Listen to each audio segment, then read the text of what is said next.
Bonjour, je m'appelle Louise, j'ai 38 ans, j'habite Nice et j'ai vécu le premier confinement, celui où on était enfermé chez nous en permanence, autorisé à sortir que pour les courses nécessaires, de manière assez diverse. Dans un premier temps, j'avoue que ça a été assez stressant, on ne connaissait pas encore comment fonctionnait le virus, comment on pouvait s'en prémunir vraiment. Il y avait toutes sortes de règles sanitaires qui n'étaient pas encore en place. Et il a fallu s'accommoder de ce quotidien pour commencer à devenir, je dirais, créatif. Je me suis mise au jardinage, je me suis intéressée à des cuisines que je connaissais absolument pas.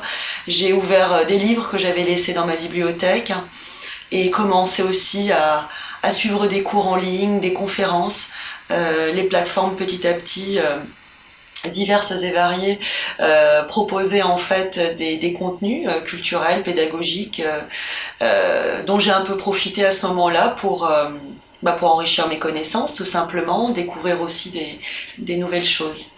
À cette époque, je ne travaillais pas, je venais de quitter un travail.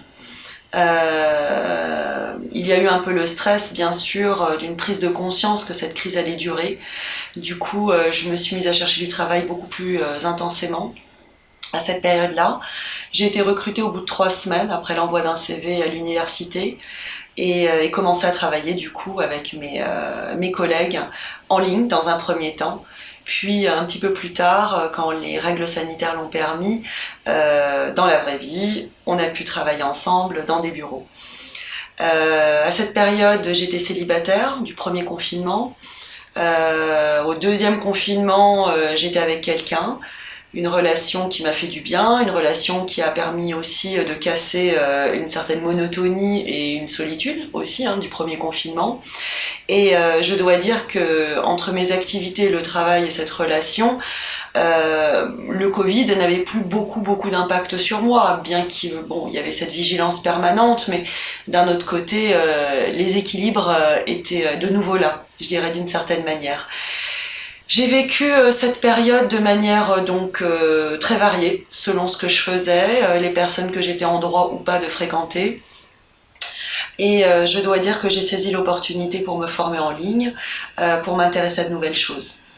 Aujourd'hui, donc 2 ans plus tard, je travaille à mon compte avec de nouvelles personnes. Je suis indépendante. Euh, J'avoue me trouver très bien chez moi. Je suis pas quelqu'un qui a fui l'appartement à la première occasion. J'avoue que ça me plaît de travailler maintenant chez moi et que les contacts extérieurs, ben oui, ils sont choisis, ils sont quand on le souhaite et bien sûr sont nécessaires. Jamais on ne remplacera, je pense, la communication dans la vraie vie par le virtuel. Voilà. Néanmoins, c'était salvateur d'être à une époque où il y a Internet et où beaucoup de plateformes nous permettaient une communication malgré tout à distance. Je n'ai perdu personne pendant cette période, des amis d'amis peut-être et des parents éloignés ou grands-parents d'amis, pas de personnes directes ou du moins pas avérées en tant que telles. J'ai l'exemple de 2 personnes qui sont décédées des suites d'opérations 6 ou 7 mois après le début du Covid. On ne sait pas trop aujourd'hui encore si c'est lié en fait au Covid ou à un report d'examens et d'opérations chirurgicales. La chance d'avoir 38 ans à ce moment-là, la chance de se dire que le virus ne m'a pas ciblée en priorité, mais aussi un sentiment qu'on était tous un petit peu dans la même barque. Donc c'était à la fois très individuel comme ressenti, mais aussi très collectif. Je crois qu'il y avait des deux. J'ai donc développé mes activités, comme je le disais précédemment. J'ai aussi pris conscience de ce qui était important pour moi. J'ai pris des nouvelles de personnes que j'avais plus vues ou entendues depuis longtemps.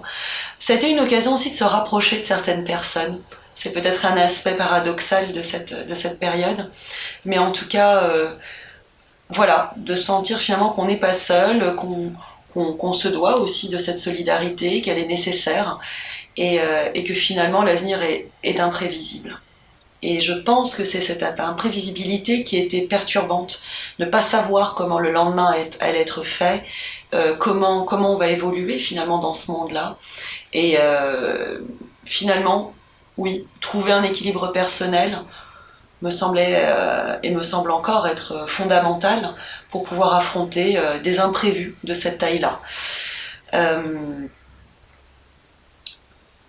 Cette pandémie, moi, m'a enseigné donc ces différents aspects, m'a permis aussi de me recentrer, de m'intéresser à de nouvelles choses. Et j'ai essayé le plus possible, en tout cas, de le transformer comme une expérience positive dans ma vie, peut-être une histoire à raconter plus tard.